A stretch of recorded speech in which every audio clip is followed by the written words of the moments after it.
We timed it just right. The thing that moves it all is your gas, right? That's your energy. That's what drives it to the wellbore.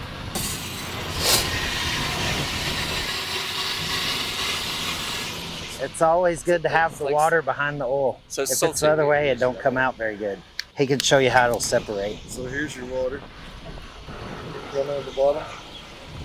So that's water that's come from kind of 10,000 feet underground. And then up on top, that's your oil. That's the good stuff. Is there any other substance in the world quite as important right now as this stuff? Oh, he's got to get the oil on the hand, too. That's right. Hand of a working man. Crude oil, black gold, pumped fresh from 10,000 feet under the ground here in West Texas. It's quite fluid, it's not too viscous. So it's quite light. It's very light, yes, sir. This is ground zero for one of the biggest stories of the modern age, a seismic shift in global energy, with America standing to benefit from the chaos in the Persian Gulf.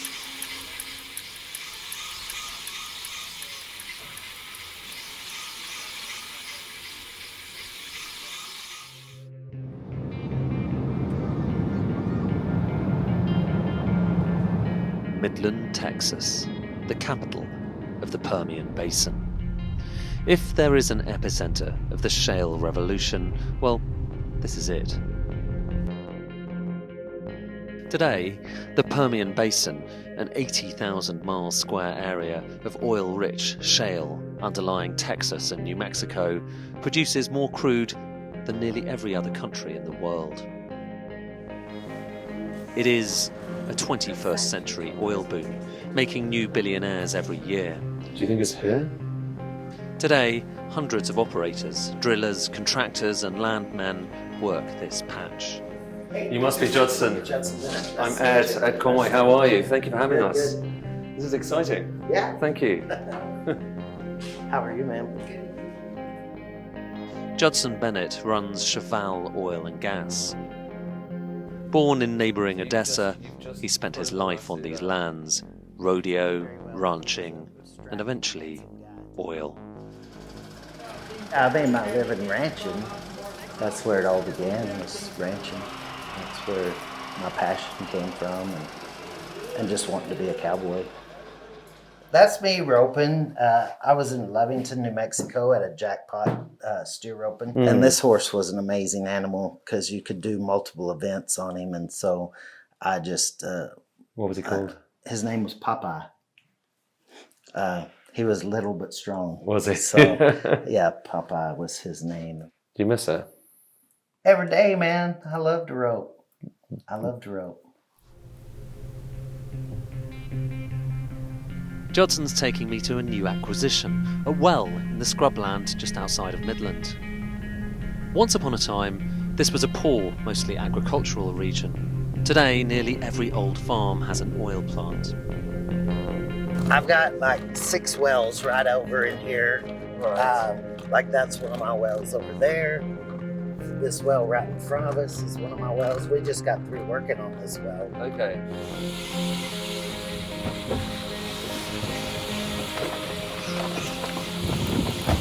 So you can hear it whirring away. Yes, sir.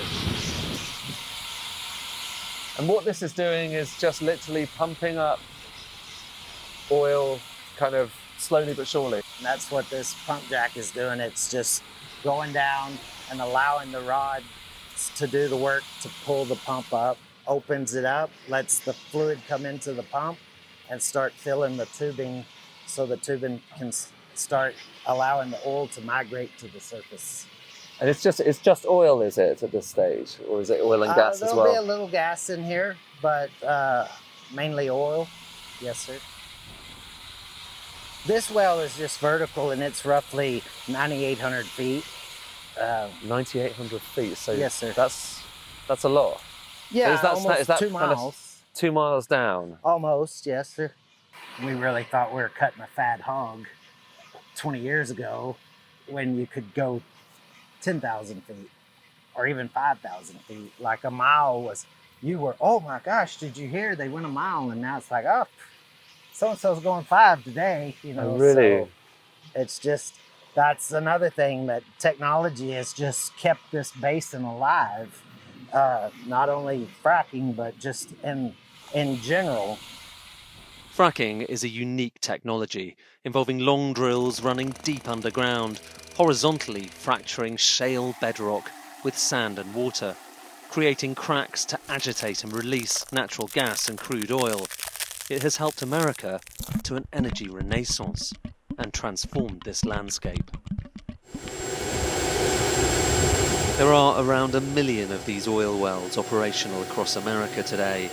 That's 7 times the number of retail gas stations, 70 times the number of McDonald's. To fully appreciate what that means, you need to see it from above.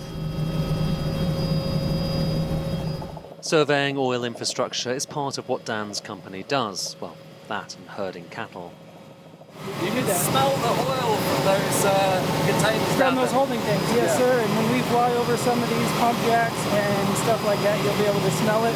Your eyes may burn just a little bit, but that's what that's eyes are going to burn from the oil. Just a little bit, just the stench of some of the natural gas. Mine do every once in a while, but they're also a little bit sensitive. So what we're coming up to here is a couple of pump jacks that have already been drilled. Stretching off into the horizon, an unending vista of drills and oil wells, pools of fracking water, storage tanks, the hallmarks of a mammoth energy boom. A boom dependent on a lot of effort, a lot of investment to get each barrel of oil out of the ground. So if you look off here, there's 3 drilling rigs right there. These are the tall drilling rigs. So these tall ones right here, yes. Okay, so that's your fracking. That's basically the fracking happening right there. But those drilling rigs that are standing up, that's kind of sending down sand and water, pumping it down to kind of do that hydraulic fracking, as it's known. That's what's happening. And basically there's hundreds of these all over, aren't there? There's hundreds of them all over. It's hard to get your head round the sheer scale of what's happening here, because these drills and wells extend all the way across the deserts of West Texas and New Mexico. A patchwork landscape of oil rigs, like a printed circuit board, visible all the way from space. And beneath the ground, a vast network of pipelines carrying that oil out across the desert, hundreds of miles to the coast. So you can see they're working on a pipeline here, repairing some pipeline and going under the road. This is pipeline here. Right below oh yeah, us. that's pipeline being laid. Wow. You can see the pipe going in. Many of those lines end up here in Houston.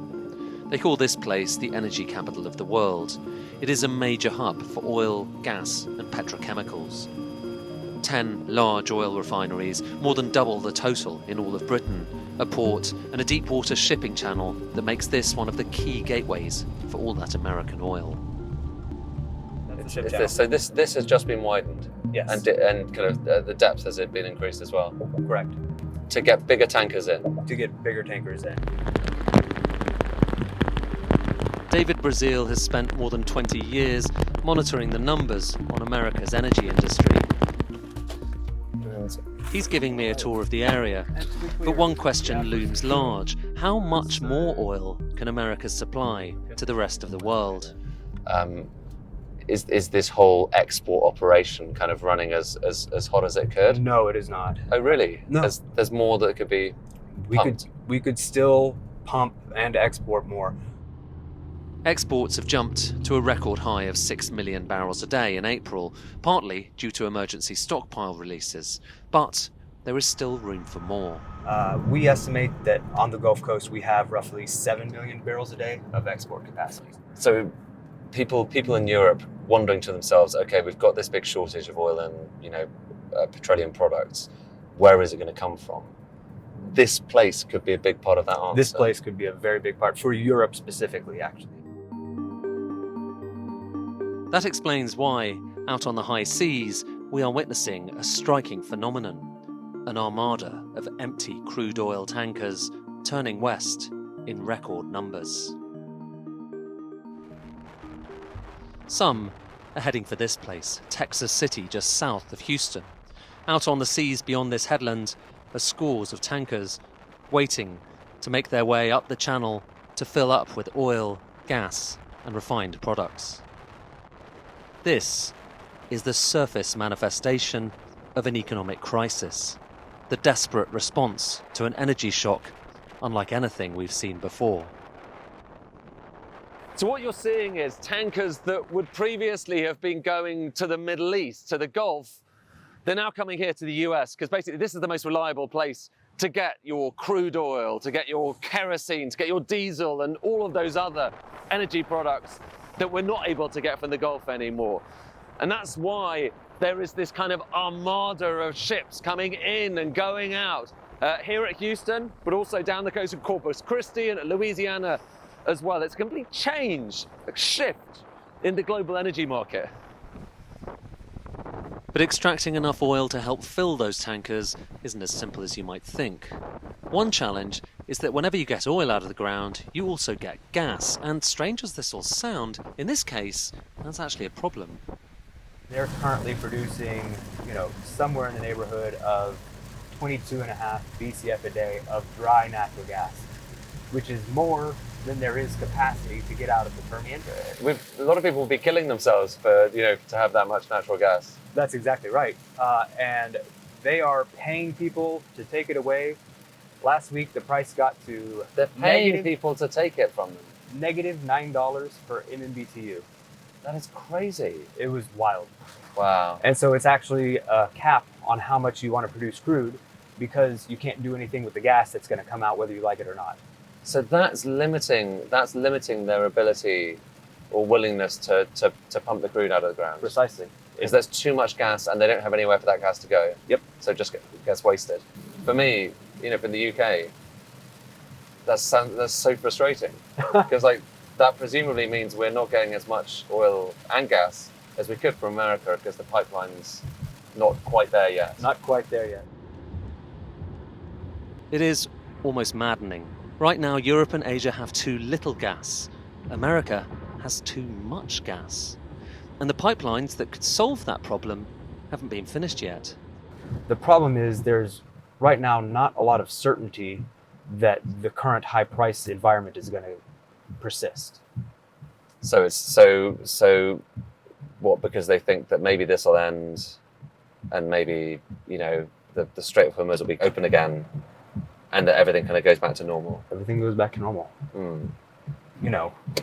We're just talking about the Strait of Hormuz. Obviously, there's the Russia angle too. What if Russia and Ukraine decide to get along, and all of a sudden you've got a bunch of Russian barrels back on the market? Back in the Permian, they're building those gas pipelines as fast as they can, but they're not there yet. And even once that's sorted, it's not even clear the oil price is high enough to convince producers to ramp up their drilling. After all, the defining feature of fracking is that it's not just like opening a tap. It takes drilling rigs and workers and time, and that costs money, lots of it.